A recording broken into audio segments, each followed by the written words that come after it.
Volume. Oh, am I happy to be here. Tonight's my night. I'm here tonight. And I want to tell you, it all began in Brooklyn, New York. We had math science, we had briefcases. There were no backpacks. These were briefcases, You walk like that. And we'd meet at Broadway Junction. We'd get pushed into the train, which was packed with people. You'd stand in front of people sitting in their seat. You'd put your briefcase between your legs. You'd hold on to the thing, and you'd sit there the whole hour till we got to 42nd Street, and then we changed to another line. Well, Michael says, I'm sick of this. I am sick of this. I said, yeah, okay. I didn't want to get him mad, Next day, he shows up. He's got his briefcase in one hand.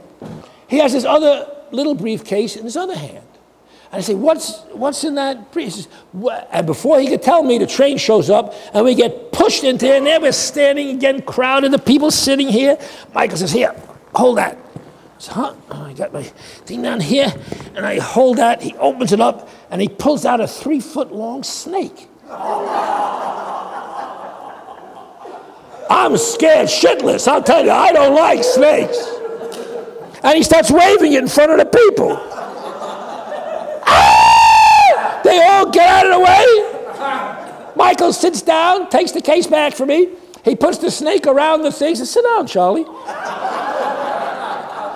I sit down. He's got the snake around the bar. The snake is... Put it away, will you, Mike? He puts it away. We never stood again for that hour. We meet this guy who has land. And he says, I'll let you land. Man, I can't do the accent, but he had an accent. Man, I get you could have this land, 99-year lease. 99 years, well, we'll never live that long. Shell and I figure, why not? Let's go look at it. He says, okay, can you ride a horse? Sure.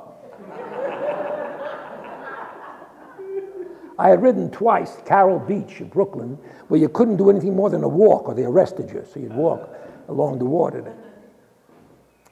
He says, can your friends ride a horse? Oh, yeah. Shell says, what? He says, well, I have 4 horses. He says, but I only have 3 good saddles. Do you mind if you have the bad saddle? Sure. We show up the next day to meet him, and he's got these 3 horses plus his horse. One horse is 9 months pregnant. At least whatever it is for a horse, when they're about to have a baby any minute, And that's Sheldon's horse. Sheldon gets on the horse. His feet are sticking straight out. He can hardly move, It's like, we start walking down. We're walking to go to find the field, And we're walking through town, and all these kids are starting to follow us. Hey, man, your horse could have a baby, man. Hey, man, you're going to have it. Don't hit the horse. Don't kick the horse, man. So we go for about an hour. We get to this field. It's absolutely beautiful.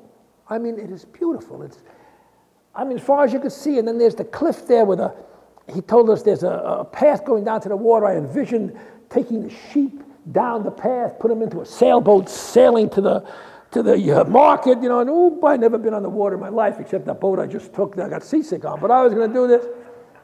So he said, you want to look at the lamps? Sure. He says, you want to race? Okay. Whomp, he hits his horse. His horse takes off. My horse is a follower. Wham! My horse takes off. And we're going down, and his horse is going, and my horse is right behind him, and the wind is blowing. My hair is, I got this long hair, this hippie hair, and the wind is blowing. And I said, my God, I'm in heaven. I can't believe this. And I'm riding, and suddenly I start to slide.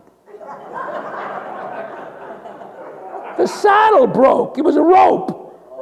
And I'm galloping, and I'm sliding off the horse. And I'm grabbing the horse's mane. I bite his ear. I do anything. Help! We're getting to the cliff,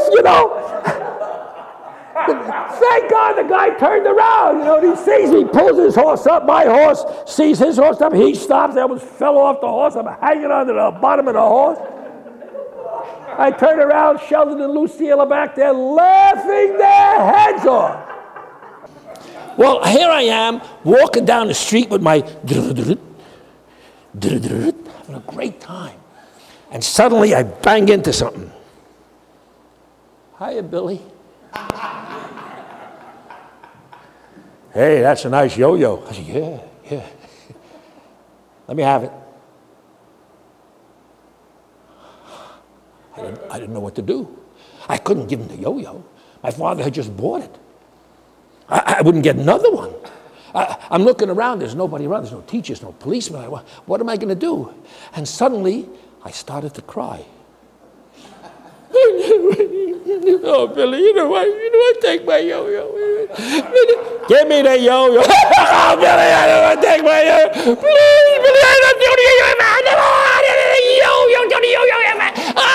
And I see Ari, I look up, and Billy looks puzzled. I never saw the bully look puzzled before. So I really let him have it. Ah, Billy! I can't stand it! The tears are coming down my face. His shoes are soaking wet. And oh, Billy, please, Billy, keep my yo-yo. Oh, keep your fucking yo-yo! My mother, whom I love dearly, since the day I can remember her talking to me where I could understand what she said, told me that the minute I was born, she took one look at my nose and said, "Oh, Billy, thank God you're not a girl." She told me this almost every day of my life before the first grade. Thank God you're not a girl. I said, okay. As I'm getting ready to get into the first grade, my mother starts telling me, oh, you know, Billy, your lips are so big. They're such big lips. Oh, your nose is so big. And, you know, one ear is bigger than the other, Billy. Oh, I don't know. I'm 5.5 years old, so I'm a nervous wreck, you know. My first day of school, I had to go by myself because my mother and father both worked, but I knew how to cross the streets. There was 3 big, long blocks, was no problem, but I was scared to death. Everyone's going to look at me and say, what a big nose, what big lips, what big... So I got lips like this, and I took the book my mother gave me, that black and white, notebook I put under my arm, and this finger I put on my nose to give me a little pug nose so it shouldn't be so big. And this hand, I covered this ear like this so she get bigger to be like that ear. And I would walk to school, which was not easy because, you step on a crack, you break your back, So, I mean, it was really rough. It was very funny because Sheldon and I wanted to learn how to work like he-men. Not just be, we wanted to be people from New England, not from Brooklyn, New York. I met these people, wonderful family. They had a construction company. See? Okay, you want to be masons, tenderers. We'll give you a job as mason. All right, we'll be tenderers. Okay, we'll test you out. I can't afford to pay you until I know you can do the job. Don't you worry. Okay? We get in the truck at 7:30 in the morning.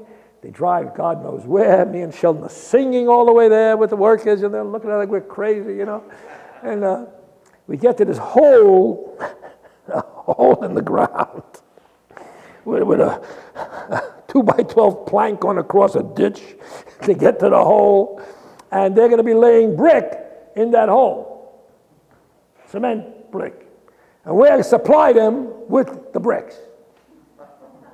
Okay, so pick up 2 bricks, walk across the thing. Sheldon, the bricks are as big as him. You can't even.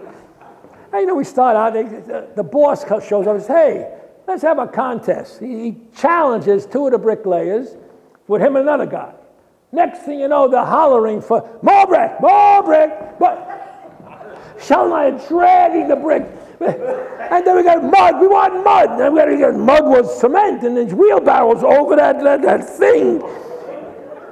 Okay, break time. Oh, we thought it was lunch. We sat down. We opened up our lunch. We wanted to be like real, what we thought was Zen students. We had a hard-boiled egg and a tomato for lunch. Ate our lunch, All right, break over, here we go. We're dying. Oh, but okay, that's it. They stopped. We thought it was the end of the day. It was lunch.